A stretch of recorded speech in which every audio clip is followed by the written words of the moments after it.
जब ऐसे बच्चे आते हैं तो अच्छा लगता है ना, कि ऐसे तुम्हें मोटिवेशन मिलता है कि एक दिन हम भी यहाँ खड़े होंगे।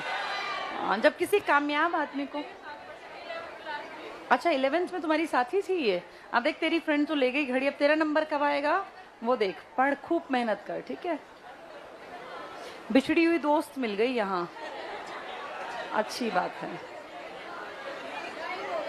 हाँ टाइम तो हो गया। अब जो ये बच्चे आते हैं ना, इनको देख के सिर्फ ये नहीं होता कि बस देख लिए, अपना देख के मुस्कुरा दी और ताली बजा दी, ये टारगेट नहीं होता।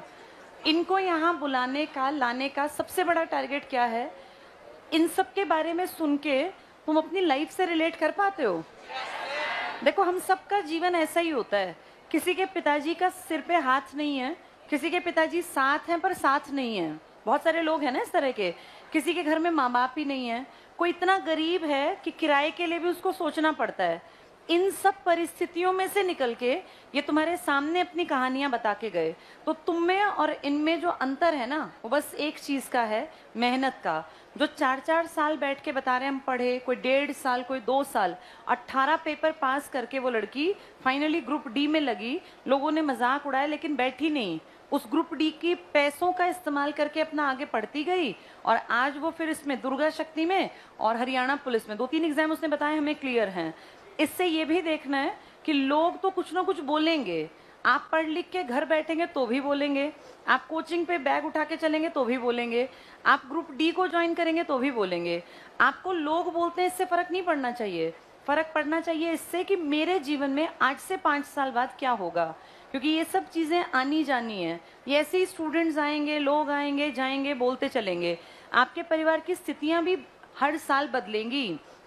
कभी पेरेंट्स सपोर्टिव दिखते हैं, कभी पेरेंट्स एंटी हो जाते हैं। वो अपनी जगह ठीक होते हैं क्योंकि बाहर से पता नहीं कितनी बातें सुन के आते हैं। जो लड़की 24 साल से क्रॉस कर गई तो उसके पेरेंट्स को लोग सुनाते हैं कि अब इसकी शादी कब करोगे, 24 की हो गई, 25 की हो गई। कितनी सारी लड़कियां नहीं बताती ये बातें। ये जो प्रेशर है ना, ये पेरेंट्स के ऊपर भी है, इसीलिए कई बार वो घर आके तुम्हारे ऊपर चिल्लाते हैं, चीखते हैं और कहते हैं बस बहुत हो गई पढ़ाई। ऐसे ही लड़कों के ऊपर भी बहुत तरह के प्रेशर समाज क्रिएट करता है, और वो समाज तुम्हारे पेरेंट्स को कहता है, फिर वो पेरेंट्स तुम पे सारा गुस्सा निकालते हैं। इन परिस्थितियों से सबको जूझना पड़ता है। कोई इनमें टूट जाता है और कोई ये सोच लेता है कि चाहे कुछ हो मैं अपने जीवन को बेहतर बना लूंगी। अब ये लड़की जिसके पिताजी का कोई साथ नहीं मिला, तुम ये देखो इसकी माताजी की भी आंख में आंसू थे। मतलब कितना उस औरत ने हस्बैंड होने के बाद भी कितनी सफरर रही कि अपनी बच्चियों को खुद पढ़ाया लिखाया। बड़ी लड़की प्राइवेट में नौकरी कर रही है, अपनी इच्छा से कोई प्राइवेट सेक्टर में नहीं जाता। जब घर की जिम्मेदारी आन पड़ी होंगी ना और लगा होगा कि क्या करें, तब शायद वो उठ के प्राइवेट सेक्टर में गई होगी, और उसी ने पैसा देके इस छोटी वाली को पढ़ा दिया। एक ने स्टेप लिया तो दूसरी की लाइफ बन गई ना। ऐसे एक से एक लाइफ बनती चली जाती हैं। सबसे बड़ी जिम्मेदारी अपने प्रति है, मेरी जिंदगी कैसे अच्छी हो, या तुम्हें अपने आप सोचना है कि तुम्हारी जिंदगी कैसे अच्छी हो।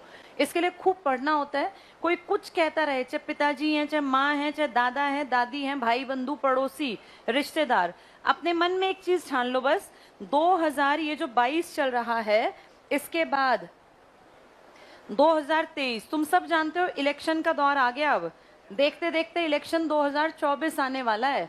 इलेक्शन की तैयारी 1-1.5 साल पहले से जम के स्टार्ट हो जाती है, पता है ना ये, क्योंकि उसके बाद तो फिर आगे आचार संहिता लग जाएगी। 2022 के ये 6 महीने और 2023 पूरा, इतनी नौकरियां आएंगी कि जिसकी कोई गिनती नहीं है, कभी किसी डिपार्टमेंट में, कभी किसी में।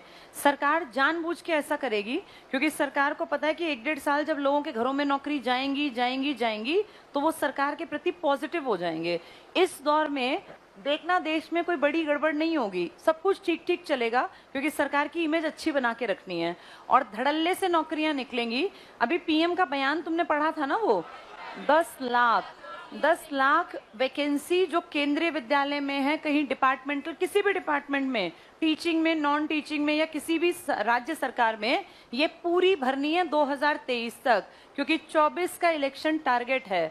23 तक अगर 10 लाख लोगों को नौकरी मिल जाती है, एक परिवार में 4 से 5 सदस्य होते हैं, कितने लाख लोग पॉजिटिव हो गए, और उतने लाख लोगों को देख के कितनों के सपने में आ गया ये कि भाई हाँ, हम भी नौकरी लग सकते हैं। जिनका बेटा बेटी आज 10वीं में है, जब वो इनको देखेंगे जो लग गए, तो उनके मन में आएगा ना कि 2-4 साल बाद हमारे बच्चे भी लग जाएंगे। जैसे जिस तरफ युवा शक्ति चलती है ना, उस तरफ सच में देश चलता है। और युवा शक्ति को सबसे बड़ी जरूरत है कि मुझे क्या मिल जाए, गवर्नमेंट जॉब। ये सरकार का एक पैंतरा है, और अच्छी बात है। मैं तो ये कहती हूँ, सरकार अगर अपने पैतरे चल के भी नौकरी दे दे तो तुम्हारे जीवन पे तो अच्छा ही प्रभाव पड़ेगा। 10 लाख नौकरी आती है और तुम तैयारी करके बैठे हो, तो तुम्हें और क्या चाहिए?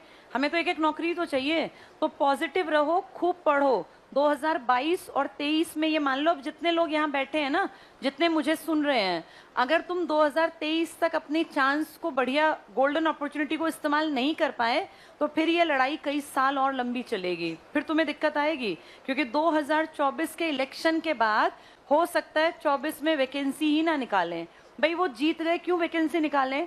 हो सकता है वो 25 में भी कोई काम ना करें और 26 में काम कहते कहते शुरू करें, जिसका रिजल्ट वो 28-29 में दिखाएं। तो इसीलिए अपने आप को इस बार मजबूत बना लो।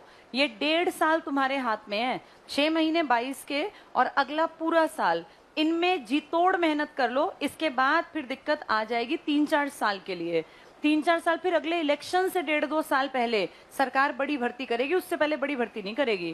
तो अब ये 1-1.5 साल में कड़ी मेहनत करके, और जितनी कोशिश कर सकते हो, मैथ्स है, रीजनिंग है, इंग्लिश है, हिंदी है, भाई हिस्ट्री है, पॉलिटिकल है, बायोलॉजी है, फिजिक्स है, ये सब पढ़ लिया करो। अपनी किताबों को इतनी इतनी बार पढ़ लो कि तुम्हें ये याद हो जाए कि इस पेज पे ये वाला पॉइंट यहाँ लिखा है। जब इतना याद हो जाएगा ना, तब सिलेक्शन का सपना देखना। ये 6 महीने पढ़ के लगने वाले तो इक्के दुक्के आते हैं। ज्यादातर देखो स्ट्रगल की कहानी सुनाते हैं कि हम 4 साल से पढ़ रहे थे, 3 साल से पढ़ रहे थे, 2 साल से पढ़ रहे थे, कितने एग्जाम फेल हुए, तब जाके फाइनल में 18, कोई 13 पेपर, कोई 5 पेपर पास करके तब ये लोग यहाँ तक पहुंचे। तो अपनी लड़ाई के लिए तुम्हें खुद खड़े होना पड़ेगा। सबसे ज्यादा ताकतवर हथियार ये पढ़ाई है, जो तुम्हारी लाइफ बदलेगी। और अच्छी बात है, हर बार ये सोचा करो, यहाँ जो बच्चे आते हैं ना, इनको देख के ये फील किया करो कि एक दिन हम भी यहाँ जाके खड़े होंगे और अपने माँ बाप का हम भी ऐसे नाम ऊंचा करेंगे।